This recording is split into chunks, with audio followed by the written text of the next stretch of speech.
Homelander from the TV show The Boys is one of the most terrifying characters in modern media history. But the reason is not what you think. Sure, he is powerful, the most powerful being in his universe, but it is not power that makes him so terrifying. The actual reason is far less obvious, but once I explain it, you are going to see how well written of a character he is and really what makes him work. I'm AAWatson. I've been writing fiction for 18 years, and in this video, I'm going to talk about the writing technique that the writers of The Boys used to make Homelander such a terrifying character, and how to use that same technique to make amazing characters in your own writing. Just think about the last scene of him you were watching and how you felt. I am willing to bet that you were tense, on edge, nervous. You weren't sure what was going to happen. And what's interesting is in the majority of scenes with him, nothing crazy actually happens.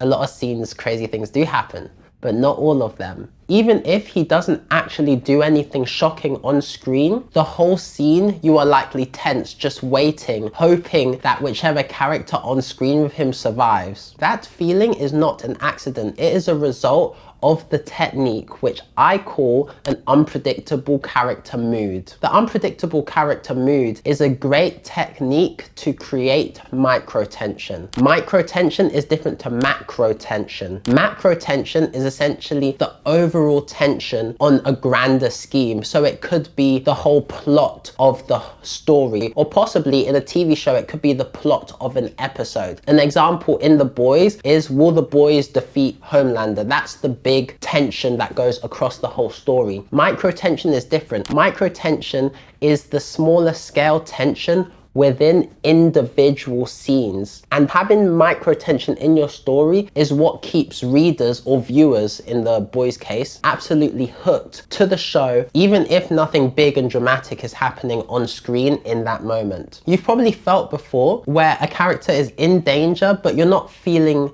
tense. Let's say it's some action film and you're looking at the choreography and you're like, this is really cool, this is awesome, martial arts, but you're not really feeling tense about the situation, you're just enjoying the visuals. That's because you know that they will survive. This happens a lot when it's not handled properly, so there's no real tension. If the story is written in a way where you're pretty sure that a character is going to survive, but the big question being given to you is, will they survive? But you know they will.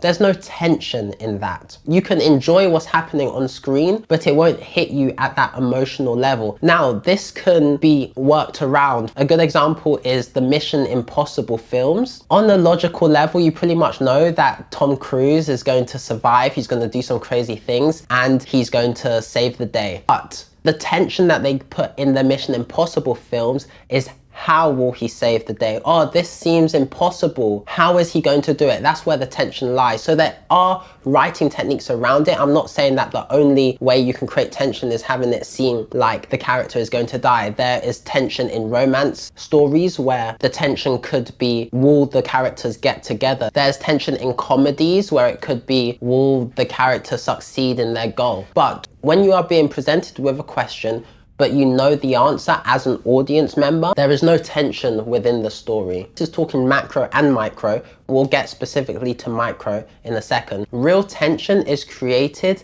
in uncertainty. At its base level, if your reader is uncertain about what will happen or how something will happen, that is where it creates tension and they're hooked and they need to find out. That brings us back to unpredictable character mood. Having a character who is actually unpredictable, even in small scenes, creates a whole lot of uncertainty, even if nothing crazy is actually happening on the page in that moment. If a reader knows how a character will behave, the scenes that they're in will feel safe. Even if they're in danger or other people are supposedly in danger, the reader will feel safe in knowing, oh, this character doesn't do certain things, or this character acts in certain ways. I have an idea of what is going to happen here. The tension dissipates. But if they don't know how a character will act at any given time, then every line, every pause, every look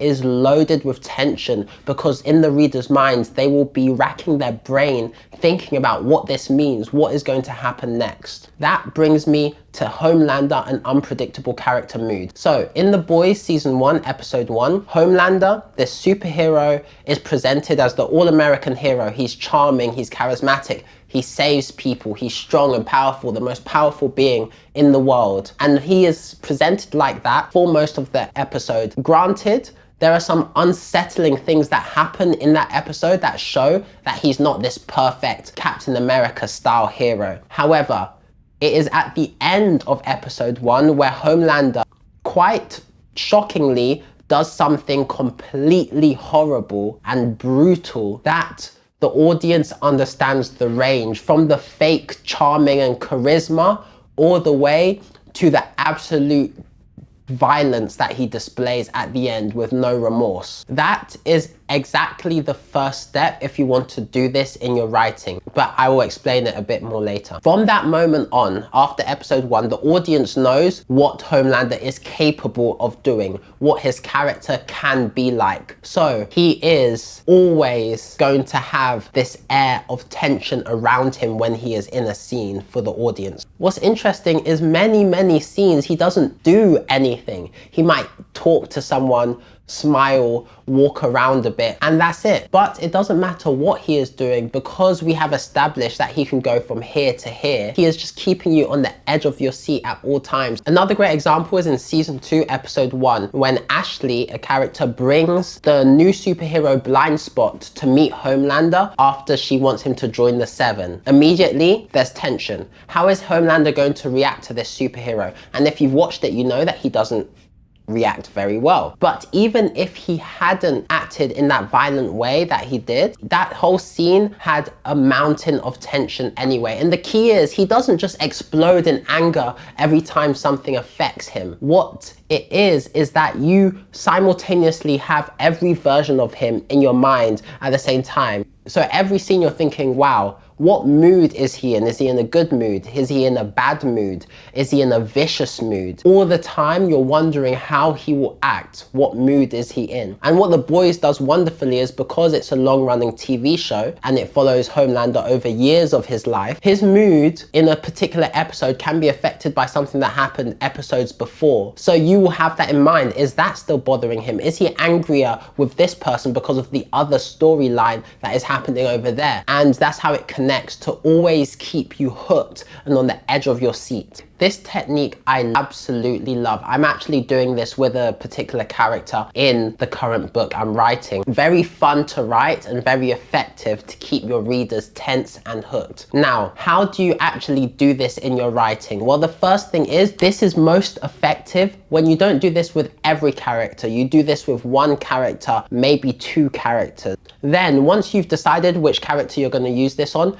you have to establish their emotional range early. The reader won't feel tense about how they're going to act if they don't see how they could act. Then from that moment on, in every scene that this character is in, delay revealing what type of mood this character is in until the last possible moment. That gap between the character showing up in the scene and you revealing what kind of mood that character showed up in is where all the tension lives. And the longer you can keep that going, in general, the better. Sometimes nothing bad happens and the reader will just exhale and be relieved. Sometimes something bad will happen and the reader will be shocked and whatever. Either way, you have them hooked. This is a very specific technique and it's not for every character, but when you do decide to use it, it can be extremely effective in helping the readers to just remain hooked and so engaged in your story. I use it myself. I love using it. It's also very fun to write. That being said,